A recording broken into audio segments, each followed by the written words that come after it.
March 29th, 2024, Planning Board meeting to session. Please rise and salute the flag. Pledge allegiance to the flag of the United States of America and to the republic for which it stands, one nation, under God, indivisible, with liberty and justice for all.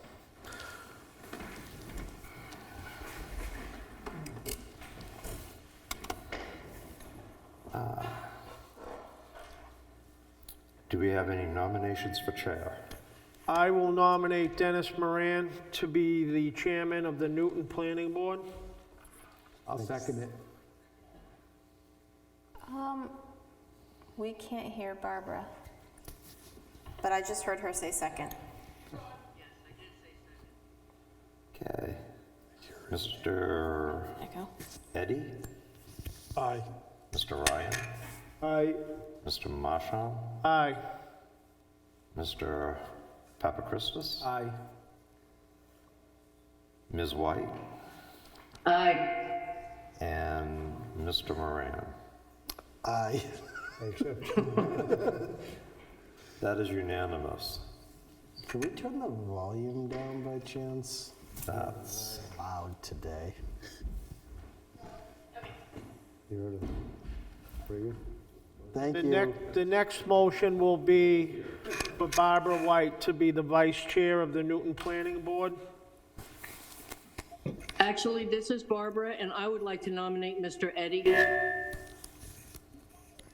Barbara's reducing. I'll second that. okay. Ms. White? Aye. Mr. Eddy? Aye. Mr. Ryan? Aye. Mr. Marshall? Aye. Mr. Papachristos? Aye. And Mr. Moran? Aye. Did you know that was coming? Okay. Thank you, Barbara. Mr. Chair, now that Welcome. those two positions have been voted on, would you like to put Mr. Gibbons in for Ms. Burke? Yes, please.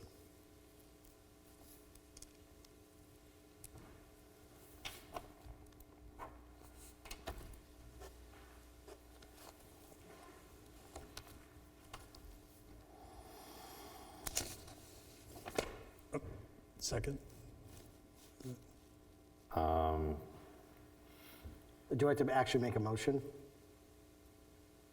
No, I That can was just- unanimous. Mr. Eddy is now the vice chair. No, Mr. Gibbons to take the, or temporarily take the position for Ms. Burke. Okay. Next would be the reaffirmation of the policies and procedures, Oh, that's not on my agenda. including the fee schedule. Do I have to formally make a motion for that, or, okay. Please. Or can somebody make a motion to adopt our procedures and policy and fee schedule? Second. Who first did? Nobody. Who moved that? Bob moved it. Jim seconded it. Or Barbara. Okay. Thank you, Yeah. Barbara. Okay. So that puts all the ones that we just had for the citizens voted on, right?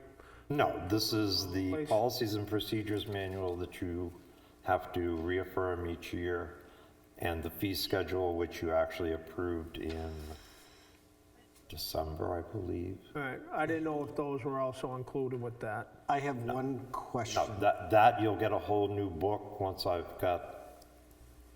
redone the zoning. That was my question. But everything that was voted on town meeting is in effect. Okay. That makes our lives a little bit easier on vehicle weights. Yes. Ms. White?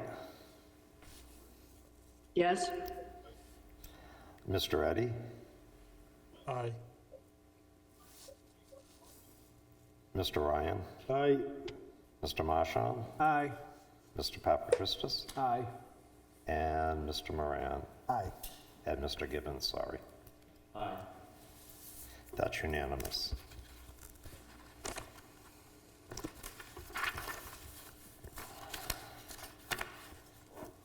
I think we should just make quick mention of those two, though, that they passed, to let everybody out there know. Yep, so both the amendment to the home occupation to increase the gross vehicle weight was increased just to meet modern truck standards, basically. And then also the update to the floodplain regulations, while it only impacted a small amount of land in Newton, it does make you fully in compliance with your National Flood Insurance Program requirements. Very good. It's like the first time I've ever heard the heat in here. If you move to page 2, you have the recommendations to the Board of Selectmen for the RPC commissioners.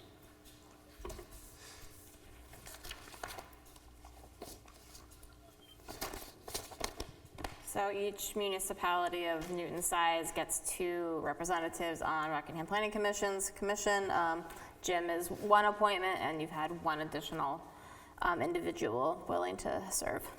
Yes, I found Mr. Sylvia, who is the vice chair of the ZBA, has agreed to be a commissioner.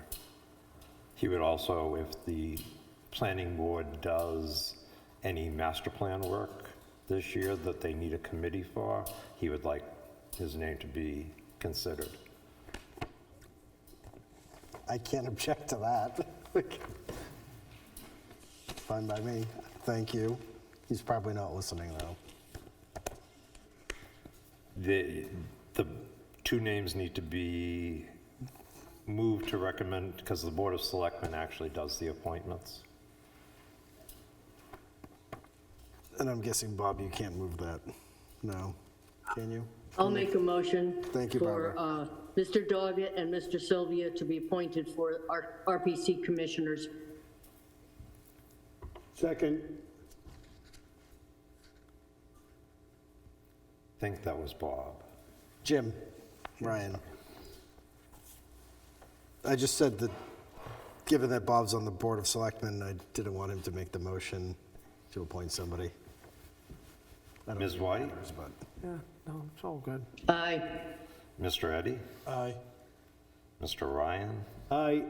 Mr. Marshon? Aye. Mr. Gibbons? Aye. Mr. Papachristus? Aye. And Mr. Moran? aye. There is still a position available for being on the TAC, the Transportation Action Committee? Transportation Advisory Committee. Advisory Committee. It meets on Thursday mornings. I'm usually busy Thursday mornings. Well, it makes it difficult for anybody who works for a living. And I will be honest, until the last one was Annie Collier. She attended maybe 2 meetings and then she stopped going. It is something that could eventually benefit the town of Newton, especially since one of the things that came up in the age-friendly community is the lack of public transport around here. And the TAC committee has a tendency to at least be able to recommend or encourage an expansion of public transportation. So the Transportation Advisory Committee also helps to promote local priorities for transportation into the state long-range transportation plan and the 10-year plan. Rose Corner is certainly a project that has been on the long-range transportation plan for a very long time, but there is only limited amounts of dollars to do all of the different projects, so how they get prioritized, the TAC is involved with helping the RPC prioritize some of those projects, so having local representation is certainly helpful in towns getting their projects, I will say, done a little bit faster. I can't promise a lot faster, so. But It doesn't have to be a planning board member. Road agents are often involved, select board members, those that are interested in transportation for a variety of points of view. So we do serve pizza at our Thursday morning, well, Thursday noonish meeting times, if that's an incentive. It's good pizza. In your office? It's at my office, yes. So it's in Exeter. It's not a bad place to come. It is something that if, I'm looking at a whole bunch of people who have that glassy-eyed look of, please don't call on me. I can put it back on the website that we're looking for volunteers. Nobody has to make a decision tonight if they want to consider it. Is it weekly? No, it often is is this? monthly, although it's truly probably more like 8 to 9 times a year. And you can attend it virtually? We can set it up that way, yeah. I'm happy to throw my name in. Are you running these meetings, Jen? Is it through you? No, that's the transportation side of But it. it's your organization? Yeah, it's my organization, yep. Yeah, if you could throw a Teams meeting on my calendar, I could probably do it. Okay? So it's the same process as a commissioner. The planning board can nominate, the select board would appoint. So did you say you wanted to do it? I said I could do it. I didn't say I was like, You said you would do it. I said I would do it.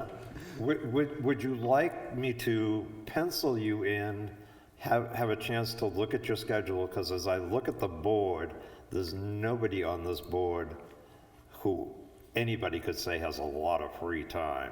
Thursdays, I'm done. I cannot do Thursdays. I mean, Yeah. like other people, like, Look at all that open space. I'm triple booked at noon on Thursday this week, but like, it's fine. It's fine. Like, I'll move it around, and I'm sure it's not the end of the world if, No, if you miss can one. only attend a couple, that's okay. It's better to have a representative who's at least kind of paying attention than to not have anybody come. but if there's a member of the public that finds interest in it and they really want to take this on, I'm happy to rescind my, I will continue, I've been searching since January for somebody for the TAC committee. I thought I was lucky to find somebody who was willing to be a planning commissioner. well, that's because he's already on the ZBA, so. Yeah.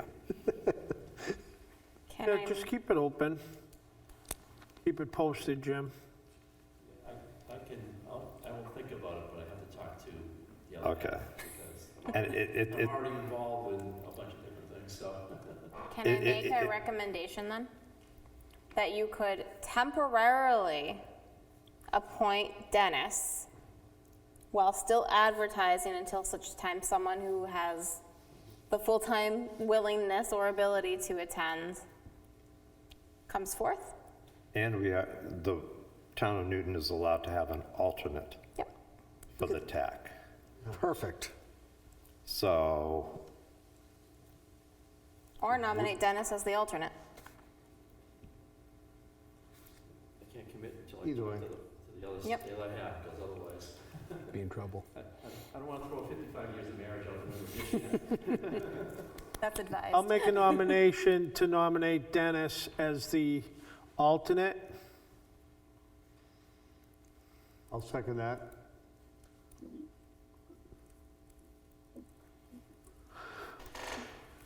It's the pizza that's getting me. No, no, it is. It's front row pizza. It's the best pizza. You'll have to go. It means you'll have to go in person, though. They have a great beer selection over front row, too. Ms. White, Aye. Mr. Eddy, Aye. Mr. Ryan, Aye. Mr. Marshon, Aye. Mr. Gibbons, Aye. Mr. Papachristus, Aye. and Mr. Moran. Aye. Okay. I will get these written up and down for the Board of Selectmen. Mr. Chair, this is Barbara. Does Mr. Gibbons have a microphone? Because I can't hear a thing he's saying. No, I don't. He does not. Okay. All right. Thank you. We're getting him one right now, though. Thank you.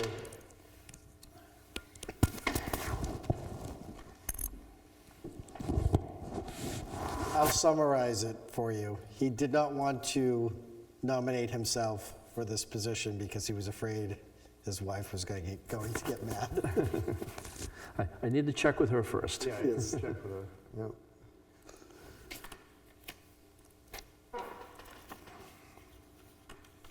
I do have a question on this TAC, or actually DOT schedule. Have you heard anything about the Rose Corner? I have not looked in a while on an update. I know it is. Nothing's been posted. I looked yesterday because I noticed the house is for sale, and I'm like, well, that's going to be just kind of annoying to deal with. Like I said, I haven't heard any update. It would be in the next couple of months that the next prioritization round would go through. Is it even in the 10-year plan? It is not in the 10-year plan. It is in the long-range plan. I don't know the exact year it's scheduled for. When they What, the posted it, production at Rose Corner? Yeah, They've already been doing the they've done some preliminary work. preliminary testing of the ground and the waters and all that to make sure what they have to do to protect the wells in the vicinity and all of that. So they are moving forward with it. So, I think when they originally posted it was 2023. That schedule typically doesn't get adhered to. I will say towns that are the squeaky wheel often can also help accelerate motion at DOT a slight bit faster. So, I'm good at that. Always good to hear. and just so you all know that the Board of Selectmen couldn't do it any more quickly to allow me to be present for another entire year with all of you. So, Congratulations. yeah. We're glad to still have you. Thank you, Barbara. Thank them for some of us. Button for punishment. That's it. One last thing before you move on to the rest of board business. If you bring back at the next meeting your old law books, I will be giving you your new law books. I apologize, last week I had the flu and did not get stuff out to you guys quite. I was going to remind you to bring your books back so they get properly recycled, and you've got brand new books sitting in your office, sitting in my office, sorry. Do you just recycle them? Excuse me? Do you recycle them, or do I owe that Oh, back yeah. to you? Okay. I've recycled mine already. Oh, okay, that's, Perfect. they also make very good fodder for wood stoves, so. That's exactly where mine went. it's good nighttime reading too. Mine's sitting right on the bedside. Okay, moving on. Board business, acceptance of the meeting minutes from February 27th, 2024. Move to accept. Second. Bob, Jim, I think, sure. Either way. Ms. White, Aye. Mr. Eddy, Aye. Mr. Ryan, Aye. Mr. Marshon, Aye. Mr. Gibbons, Aye. Mr. Papachristis, Aye. and Mr. Moran. Aye. Next is approval of the NEPR manifest. I don't think we have anything. I'm sorry, I was sick. I did not have a chance to do Okay. Yeah, I was just gonna say I didn't see any. Next, Jen, housing update. All right, this is going to take a little bit of time, not a huge amount of time, but a little bit of time. This is me prepping you for our next meeting, where I'm going to go through this a little bit more in depth. You're going to get a PDF from me in the next couple of days as I finish up some formatting. But just to recap, because we haven't talked housing in a little while, you guys got a grant, and there were 3 major components to it. Some public engagement and outreach, doing the master plan housing chapter, and then doing a land use regulation audit, basically looking at all the laws you have on the books and identifying where you have opportunities or barriers to allow for more housing development. Now, this grant that you got, one of the reasons for the grant program is really to help address some of the housing crisis issues we have in the state, because there is a lack of affordable housing, but there's also a lack of diversity in housing. Newton is not uniquely different than any other town in that you don't have a lot of affordable housing. You have a lot of housing that doesn't have a ton of diversity, but my effort in doing all of this is to help the community identify goals that fit the community.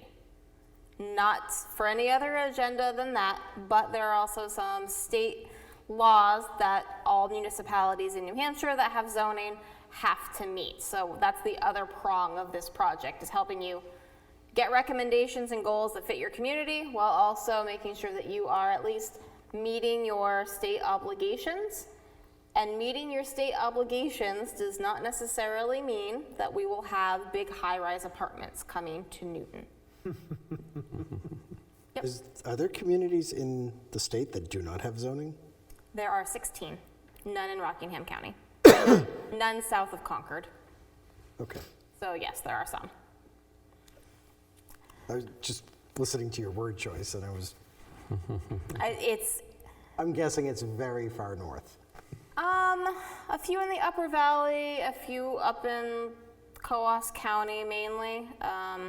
Enfield, New Hampshire is probably the closest to us. That's not that far in reality. Like, Yeah, but nothing nearby. So basically every municipality in New Hampshire has to, and this is me getting ahead of myself a little, but has to meet the workforce housing law, which basically says you have to provide reasonable and realistic opportunity, the key word there being opportunity, for the construction of workforce housing. And their income limits as to what that really means.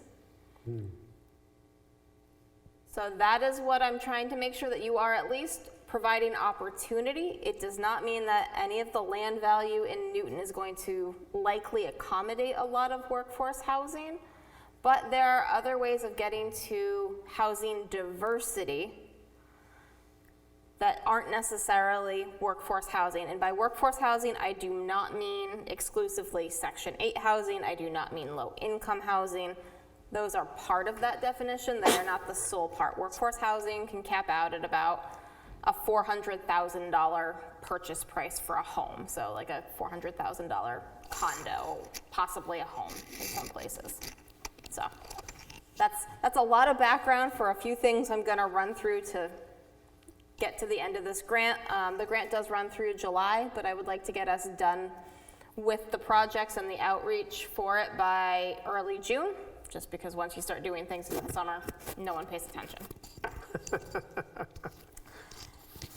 So real briefly, and I will send you all of these documents, you've seen some of these before, but we did a survey back in the fall. We actually got some decent response, given that we've done a number of surveys in Newton previously about some of the land use. So we've got an overview as to what the summary of what people said as a result of the survey. I'm not going to go through the full results, but the next steps are to do the master plan chapter and do the regulatory audit. We had summary of finding, and the big thing that I did pull into this was the diversity of people wanting certain things. People really wanted to make sure they maintain the rural characteristic. There's mixed opinions on affordable and workforce housing. People weren't thrilled necessarily with encouraging more rental opportunities in town. People had mixed opinion about housing options for different age groups. Do you promote it for older folks, younger folks, in between? What are we trying to aim at? A lot of that really did come down to a tax-based question. Yeah. Sorry to interrupt. Is there like a general statement at the beginning of this that's like caveating, or like, this is not the opinion of the planning board, it's based on survey? It doesn't necessarily say that it's not the opinion of the planning board. It just says survey results and how it was issued and under what guise it was issued. I will, this is not a statistically valid survey. That doesn't really have to come into play. This is not the sole decision. You are also going to make any housing goals or change any zoning ordinances based on. It is a snapshot in time of people's housing opinions. Right. It's not for our education as much as the public. Yep. Somebody that does not appreciate the survey. Somebody else's opinion. And people are going to have additional opportunity to come in and give some opinions. Whether we will get a lot of people, I don't know, but we'll have some additional opportunity. So lots of quotes from what people explicitly said in the survey. Really ranged from have no more housing to maybe some housing to build, build, build. So that's my quick summary of the survey summary. The options. Basically, no one can agree on anything, but everybody wants something done. All right, the next component, and we've talked about this a little bit, this is the master plan chapter. At this point, it is really a lot of background. It's a lot of statistics as to how many people do you have, what kind of housing resources do you have. I gave a presentation to you guys about 6 months ago. Any public presentation that I do on the master plan chapter or the land use audit, I will cover, in some cases more succinctly, the basic numbers of what does it mean to have housing in Newton, what does affordable housing look like, what's your average housing, what is your housing diversity, what does your housing stock look like, what does your population look like, to frame the statistics that come into play with some of these decisions. It's pretty dense, I'll be honest with you, and that's because it does require so much background information for people to start to make decisions.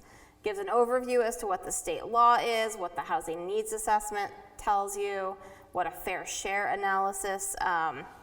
What a fair share analysis is part of that workforce housing law. Each municipality can be forced, if they're not meeting their regionally proportionate fair share of workforce housing, and that can be either already deed restricted or it can be naturally occurring workforce housing. How many more units of housing you will need to help meet projections going forward to 2040. It's a projection, it's a model, it's not great, it's got some caveats. No town in New Hampshire is likely to be able to meet some of these projections. But it basically says that you're gonna need to build about 300 more units by 2040. That's probably not super realistic. But that's the basic statistic that is in there from our available information. The big thing that we're going to need to talk about, and this is where we're going to need to get some input from the public again, is what the actual goals are going to be. We've captured what the past housing goals have been. So you have your goals from your 1999 chapter, and then we've pulled in from your 2021 vision chapter that we worked on with the master plan a couple years ago. Anything from the 2023 land use chapter, the age-friendly communities survey. What have been people saying that really brings in the housing conversation for Newton from other projects? Really whittling down into what are the goals and the actions. We've put together a couple of draft goals that sort of get at each of those topics of, people are concerned about housing and the ability to age in place or to have smaller places to downside. Sorry, I keep looking at you, Sergeant Woods. Okay. That's what we're there for. What to do about affordable housing, what to do about also protecting natural resources in town as it relates to housing development. So trying to get to some of those goals. I've got some draft language in here. It is just draft. It's just to have something to start working from. So that's going to be really the biggest meat and potatoes of this master plan chapter that I'm going to need you guys to really focus on and think. I need your input on the rest of it, but the goals and actions are really what set the framework for, okay, what's Newton going to do? The rest is just documentation. So that's going to be a big component of our conversation in 2 weeks. The other component of the housing work is the land use audit. What this audit does is it looks at what you have on the books that is impacting housing. Either, I don't want to say helping housing, but makes choices as to what kind of housing you allow where. Do you allow accessory dwellings? Do you allow detached accessory dwellings? Where do you allow duplexes, manufactured homes, multifamily homes, only allow single-family homes? What are those constraints? Do you have other constraints, like you have wetland regulations? You don't want to be building within your 50-foot wetland setback because you are protecting the water resources. It's a very valid regulation to have on the books. I am not going to tell you to start building in your wetlands or your floodplains or in your Shoreline Protection Act because there are reasons you have those regulations. That is a barrier, but it's for a good reason. Things that are in here, and I'm going to go through some of the steps just to give you an idea, but I'm looking to see, like, okay, are there administrative things that you could tweak that might make housing diversity easier without compromising the character of the town or the natural resources? Is there that kind of barrier we could change? Is there a barrier that is just, it's conflicting information, or maybe there's a way to allow someone to build I'm going to say a detached accessory dwelling if they already have an old barn on their property because you want to maintain that historic character. Well, that's a nice way to get another housing unit without negatively impacting the character of the town, provided that they can have adequate septic. So there are some of those conversations that are in here. Some of them are probably not as applicable to Newton because you don't have a strong downtown like many communities. And I'm not going to tell you you need to have that sort of real centralized. You have small little village clusters in Newton. That's just how you've developed. You don't have a downtown Exeter. You don't have that central hub. And that's okay.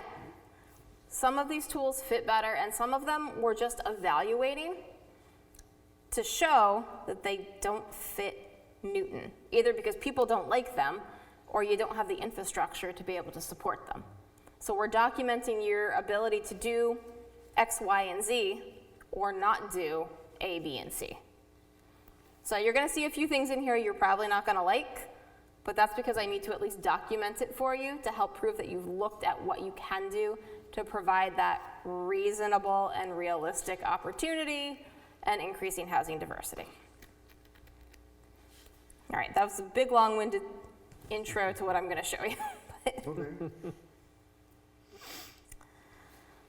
So this is based off of a housing toolbox kit that was put together by the state. So it's meant to be very user-friendly, very, I'll say, less wordy than many other things as far as the master plan chapter and background information. So if we go to try any of these techniques, we already have the fact sheet to be able to hand out to people that explains it in as plain English as I can get it. We do talk about what kind of residential uses are allowed in what zones. Can you just go back up to that? Yep. Okay, thanks.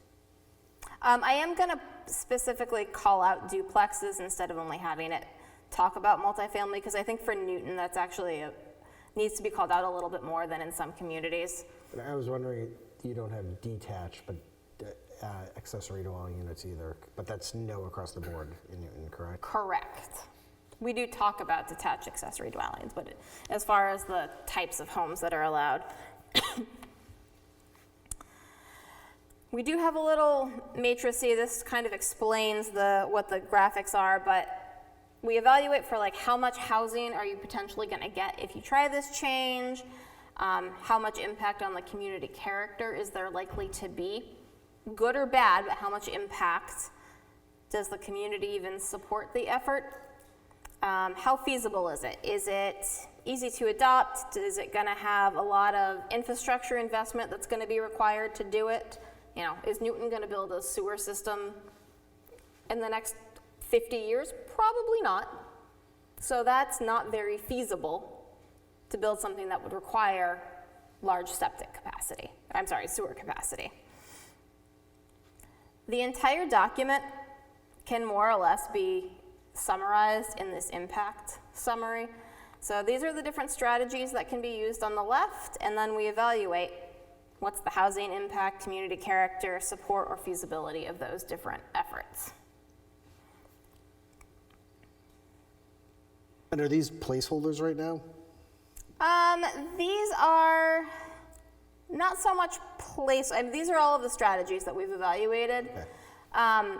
We certainly can get into, I'll say, discussion of does it deserve, 2 houses for the housing impact, or is it, there's a lot of support or no support. We can get into those subtleties. Okay, so this is like I'll say like a boilerplate document that's general for most communities that we can then massage if we. So it is a boilerplate document for a template, but it has been customized to all of the towns, but also keeping it fairly high level. Okay. So we do get into housing terms only because that tends to always need to be brought up. So the different housing strategies evaluated. Accessory dwelling units. So those can be both attached, that you're required to allow under state law, but we also can talk about having multiple accessory dwellings and whether or not they are attached or detached. We get into adaptive reuse. This is using historic buildings, older buildings, and it can be older homes. Maybe you guys have a lot of really beautiful older homes in Newton. Well, could some of those be turned into, not single-family homes, be turned into duplexes or cut up into more units? In some cases, they already have been. They're just naturally there. But that's an opportunity for adaptive reuse, maybe making it more explicit, or in places where it's currently a non-conforming use, making it conforming so there are future opportunities. And there are pros and cons to that. This is not me telling you what to do, it's just me telling you items you could consider. Age-friendly neighborhoods, that's really trying to address mixed age development. Sort of think of Sergeant Woods or any other 55 plus if you then allowed multi-generational to live in those facilities. It's kind of the opposite. It's restrictive. I have a hard time. Sergeant Woods is a age-restricted development. Amazing how many 55-year-olds move in. It's kind of, it's like, really, just don't have to maintain my house anymore. So. That's nice. The next strategy is cluster housing. What that basically is taking a standard subdivision and making it so that instead of taking up, say, 20 acres of a lot, you only take up 5 acres, and you maintain more open space, but you allow there to be smaller lot sizing, which allows typically the developer to put in a smaller roadway, and then the town is able to maintain a smaller roadway, or if it's a private road, maintain a private road while retaining the open space. So you get the housing, you get the tax base, without compromising as much of the land. It's probably one of the better housing techniques while maintaining natural resources in rural communities to consider. Yeah, that seems to be, I've been paying attention to it, and other, like Maine's been doing it, and I haven't heard so much so in New Hampshire about basically the tinier homes, the 700 to 800 square foot homes that they're developing with the 1 to 2 bedrooms, and they're able, because they're smaller homes, like you said, be able to take a smaller parcel of property, put more of those into it so that you could have more families with or without, if one child or whatever, to be able to form. Yep, so smaller homes can fit into cluster housing. Cluster housing doesn't necessarily mean like cottage homes. It can mean a standard single family home. It's that smaller lot, but smaller houses have less bathrooms, so the septic loading is less. So it can allow some flexibility in home design. It was off Thornell Road, we just approved one, right? I'm sorry, what? Thornell Road, we just approved a cluster. Yes. That was Thornell. Yep. But that's the only one we've done in the past couple. In the past couple of years, other ones do exist in Newton. But they have a HOA. Typically, a cluster housing Oh, they all subdivision do, would have a homeowners association. No, so it's like freestanding condos, really. I will say Kingsley Corner, right up the road, that was a cluster subdivision. The duplexes? Yeah, but they're duplexes. They also have a homeowners association, but it's 6 duplexes. Yes. So I mean, that's a smaller form. So it can take a lot of different truly land forms. But that's the idea, is that you maintain open space while still getting the same number of lots. Form-based code, and this is one that I don't think is super applicable for Newton, but what form-based code is that you're trying to achieve a certain look in a town. It can be used in slightly more urban places. Portsmouth has form-based code, and basically you're building things like the neighboring property so that you're having some of the aesthetics of a house being closer to the road. Sometimes it allows for different height variances. It's something that you already have to a degree in your village district requirements and the architectural requirements. It can help with housing development, but probably not as applicable for Newton.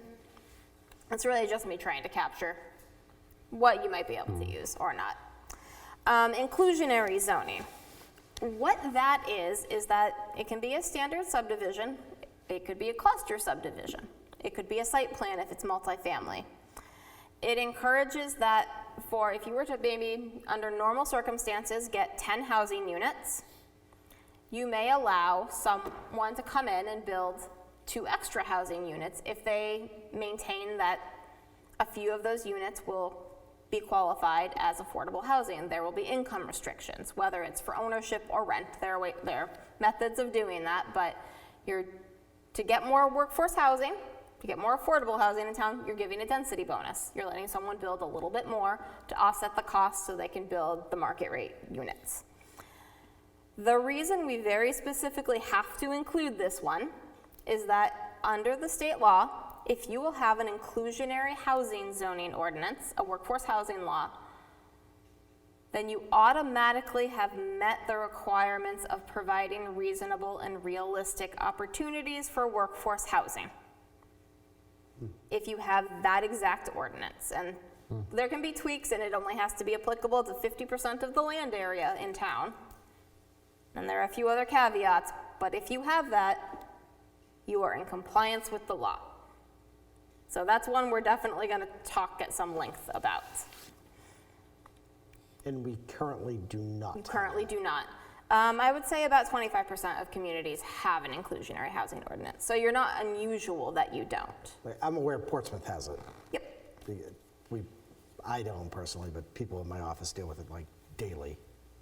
The town of Brentwood had an inclusionary housing ordinance for 3 years, and then it got pulled back off the books by the voters. So there are some towns that have had it, they've gotten developments that residents really don't like, and then they get rid of it. But just because we have it doesn't mean we have to approve the project or approve that portion of it. You do not have to approve it, no. It would still have to meet the standards of the regulations that you might put forth. And there's a lot of things that can go into an inclusionary housing ordinance. You don't have to compromise wetland setbacks. You don't have to compromise fire or safety or natural resources. You don't have to compromise that, but it does typically allow for more density. That's the biggest thing it really does. And it has those restrictions on income. It increases the density of housing on square footage, reduces the cost for the developer, usually is the economy of scale. Yeah, effectively. It would be unusual unless it's a renovation to get a small scale workforce housing development project. So like something under 10 units would be unusual.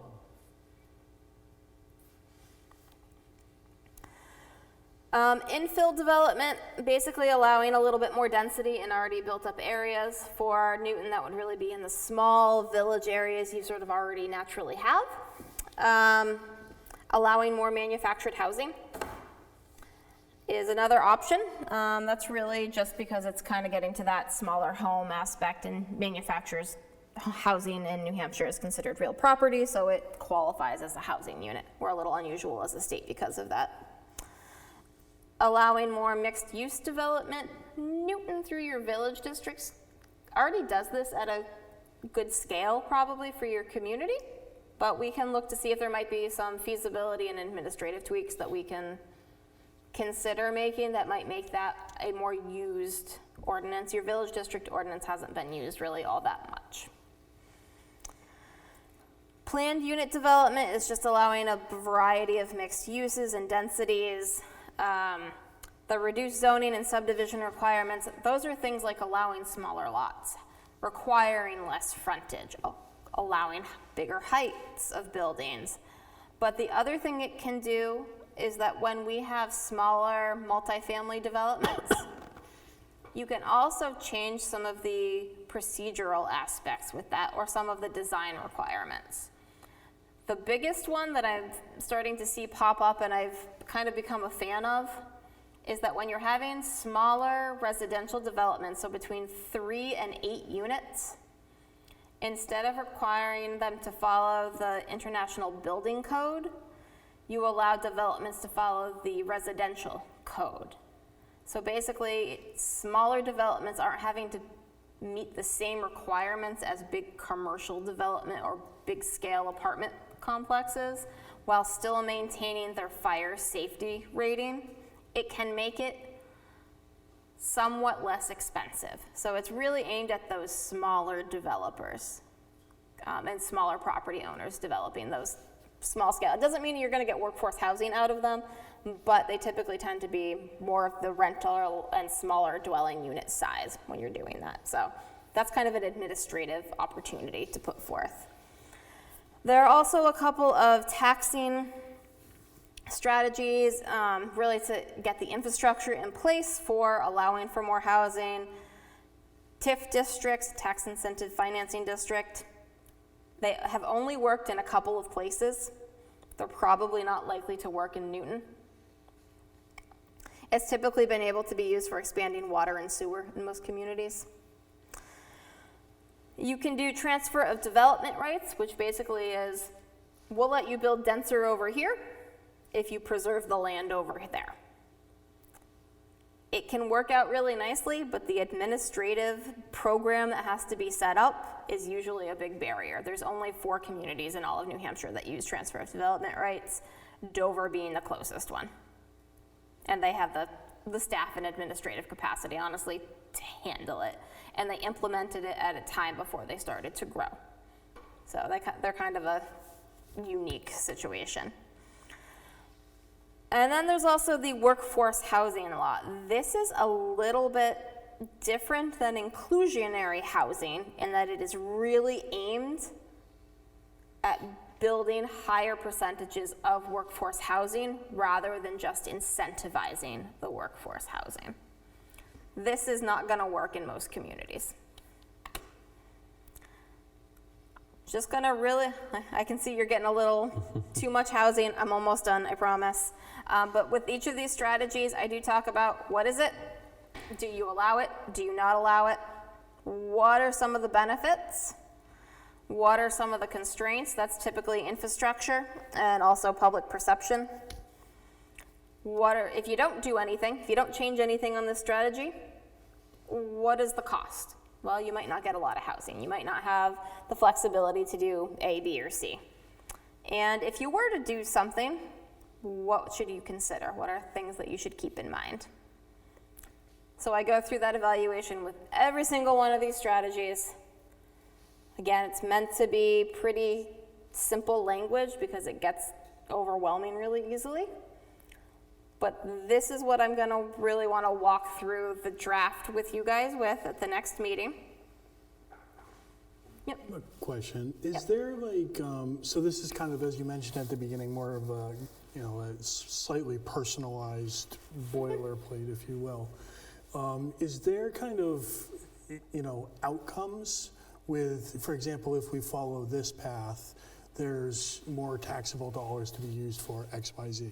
or if we follow this path, it keeps us, in compliance, but there's less impact to, So we do get into that evaluation a little bit. That matricy is kind of trying to get at that conversation. But, Okay. if I'm going to pick on accessory dwellings because it's easier to sort of for people to wrap their heads around. If you allow detached accessory dwellings, are you suddenly going to have lots of affordable housing in Newton? No. Might you get half a dozen more units of housing? Sure, but to build a brand new detached accessory structure, it's probably going to cost you $250,000. not a lot of people would probably take that chance to do that because of the cost. Right, but are you allowing the flexibility? Yes. So we check that box of allowing it, or Right, you're giving the opportunity for people, whether, not everybody on Thornell Drive is going to suddenly have a detached accessory dwelling. It's just not what's going to happen.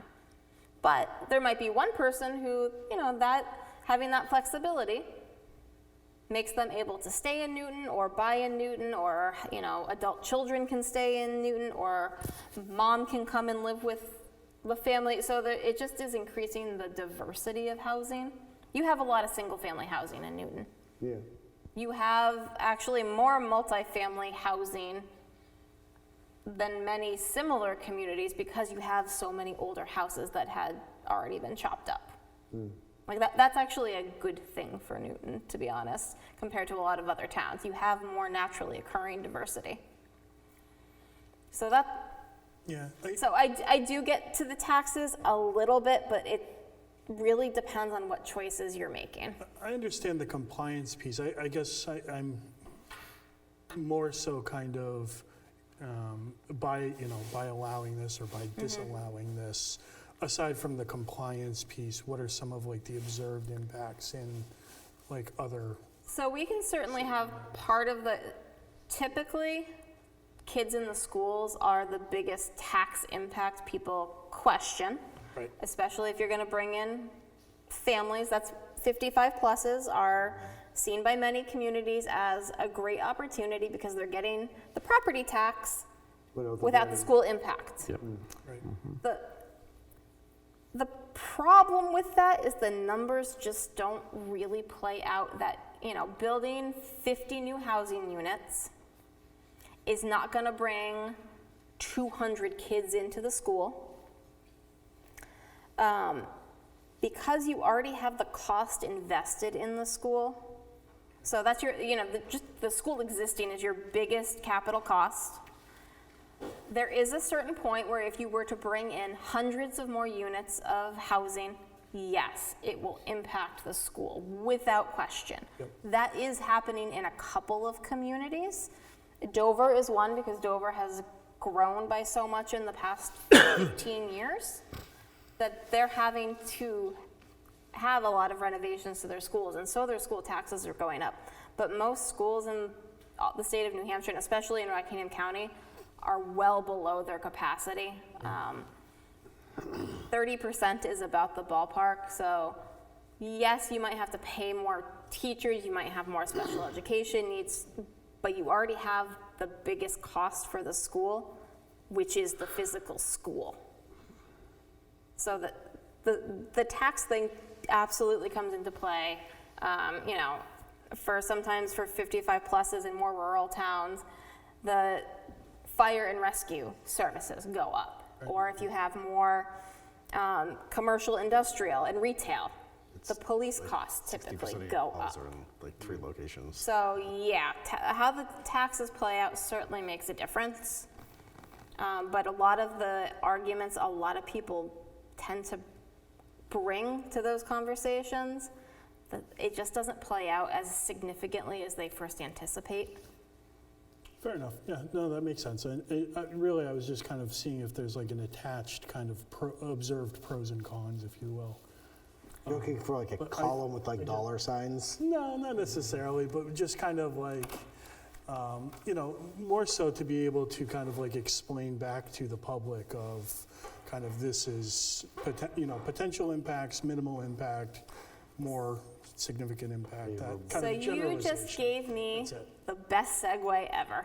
Okay, Good job. you're welcome.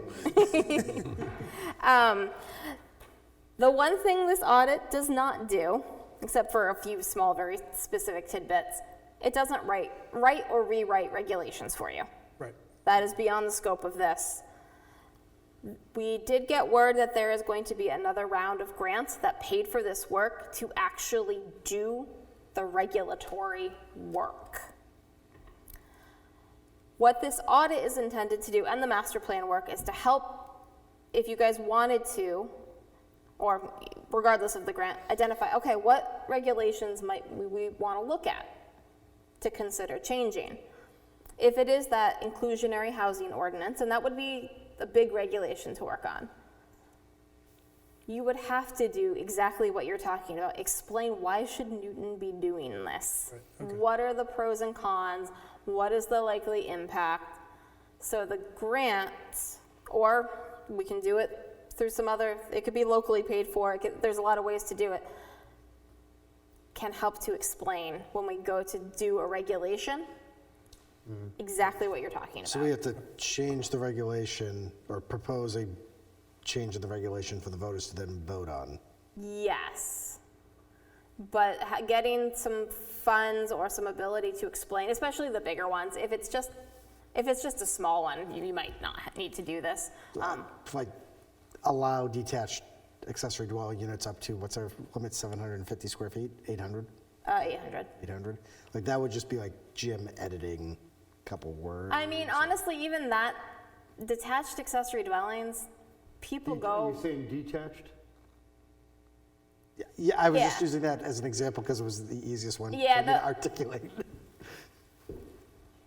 small things can be done in-house, and especially if it's, I want to say, less controversial. You know, increasing the size of the accessory dwelling, just not even 800 to 900 square feet. Sure. Probably that does not need a lot of outreach.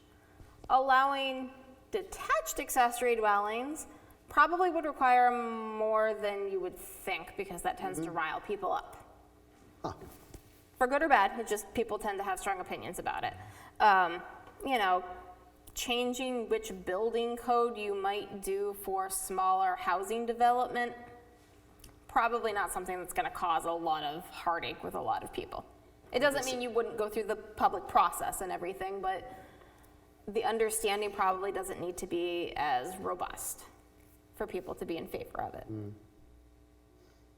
So as soon as the grant opportunity comes out, should be in the next 2 months, if we can talk about it, if you're interested, we should be at the point with this work to give you some good guidance as to what you may be interested in looking at.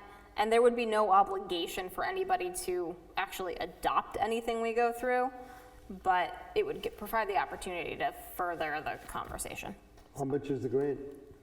We haven't gotten all the specifications out, but Is there a this- reason why we wouldn't be interested in it? It seems like a no-brainer, to be honest, and because you already have this Phase 1 and 2 grant, you're automatically going to get priority for the Phase 3 grants. But this current grant was about $40,000. So the next grant, it would be potentially tens of thousands of dollars available. 40,250? Yeah, somewhere. $250 for Jim. That's So that's my spiel. I would like to, and Jim, correct me if I'm wrong, we don't have any applications for the next meeting? We have, well. We don't have any Can I just active. piggyback off of yours just to let the board know. Certain things that the board has put in place in the past may be coming to some positive fruition. There are 3 pieces of property in village districts at the moment, all of whom I fielded questions regarding multiple family dwelling units. One of them, some signs just went up the past day that the place is for sale. The other 2 corner of Rose and 108. are existing ones. And there's one piece of property in town that everybody seems to want to put a manufactured housing park on. That we did? Why? I haven't seen so many emails about That one, I've explained to people that they would have to go, because it's residential A, that they would have to go to the planning board, probably to the, would have to be some sort of ZBA and planning board mutual agreement. Where? It's just shy of 20 acres. Okay. So there, I've had calls that have wanted to call it a cluster development. And of course, we have the big discussion about what is manufactured housing versus mobile homes. And, it's like every single person on those lists put something down on paper. You can come for a conceptual idea before the planning board that is non-binding, non-restrictive, no nothing. And quite often I say, and we have a circuit rider. They're welcome to. When you've got it thought out, because I get calls of, oh, we're looking to purchase, can I convert the barn and the L into 3 apartments and have 4 and I'm like, I'm not a, competent engineer. You need to speak to, somebody who can look at the land. Can the land support the septic? Do you have water ability? Oh, okay, you can't tell me what this land has. No, that's not, the planning board's function is to tell you what you can do. Planning board is to say, oh, we like your plan. And that's where the circuit rider comes in to say, So, okay, this can fit, this can't fit. so some of those questions I can answer, but I can't design someone's project for them. Well, exactly. I have a question. So from the survey, did you glean any really resounding, unanimous feeling about any of the questions that were asked? People really like Newton. They really like the rural character.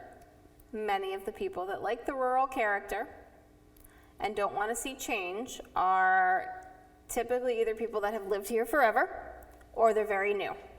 I say new, like within the past 5 years. People's perception of what workforce, affordable, lower income housing typically is not what the true definition is. They are worried that it is low income and crime ridden. And I say those are some of the worst of the comments of skewing on that topic, but people are mainly concerned about the impact of development of any kind on the natural resources, on the tax base, and on the schools. And traffic to a degree. So it's not unusual from many when you have applications come in for housing. The concerns that you're hearing from people are the main concerns. And you've seen, the only survey results I saw were Newton's, but you've seen other communities and they're probably the same. Yes, I will say that Newton doesn't strike me as unique in the diversity of opinions, the way they kind of skew. I've done these surveys in Rye, in Brentwood, in Plastow, in Little Boar's Head on the coast, in Hampton, so I've seen a good variety of them. You kind of fit in the middle. You're a little, I want to say a little funky, only because you're so close to the Mass border, and you have a slightly higher percentage of 55 plus developments. Other than that, you are not special or unique. What? Oh, But you're my favorite town, so. We have a higher percentage of 55 plus than other towns? Yeah, you have, on a just pure number of units basis, yes. Yep, okay. That's why our schools are so per unit, expensive. per capita. As a percentage of your housing stock, yeah. You are younger than many of our communities, if that helps. I skew that. Yeah, that kind of brings things back down. I mean, last time we had like the youngest planning board in probably New Hampshire. We're certainly, that is notable. I've noted that to some other towns. So, But that's actually the way things go on boards such as this. The new person that will become an RPC commissioner, I think maybe the youngest RPC commissioner. John's not, I'm not calling him old, but he's not that young either. Like we he's, have a few people in their 30s. John, I think, is 34. Oh, okay, maybe. There was, I will say, the last commissioners meeting where we worked on the master plan and brainstormed ideas and what have you. It was nice that we actually had college students there. However, it turned out that most of them believe that there would have possibly have been more of them, except for the fact that there's no way of getting out of Durham to attend a meeting. So these are students at UNH, some of whom knew other people that wanted to come. However, they had no mode of transportation. because you can't get from Durham to Exeter. There is public transit, but it is a bus that is on demand, and you need to call basically 4 days ahead of time. Ooh, And it doesn't run as late as a typical public evening meeting. that's convenient. But that's also a problem with public transportation from most of the state of New Hampshire.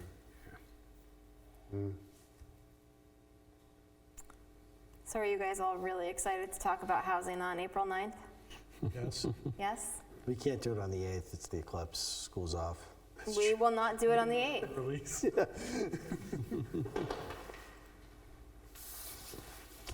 And don't stare at the eclipse, because you'll need to be able to see my presentation. I won't be here the meeting after that, though. The 23rd.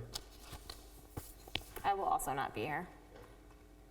Maybe if I'm really motivated, I'll call in remotely. That's school vacation.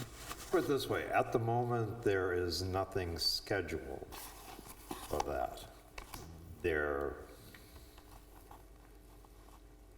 Like I say, there are always a number of projects in the pipeline, but luckily you cannot, at this point, I can tell you, you will not have any public hearings at the next meeting. Okay, maybe we can do that for the 23rd, too. Ms. Rowden can have the entire evening. I will not be here on the 23rd. Oh, okay. No. April Oh, April 9th? Yes, April that's fine. 9th. Ninth. Yeah, I will be here April 9th. yeah. We haven't hit the deadline for the 23rd yet. Okay. Adjourned at 12 past 8?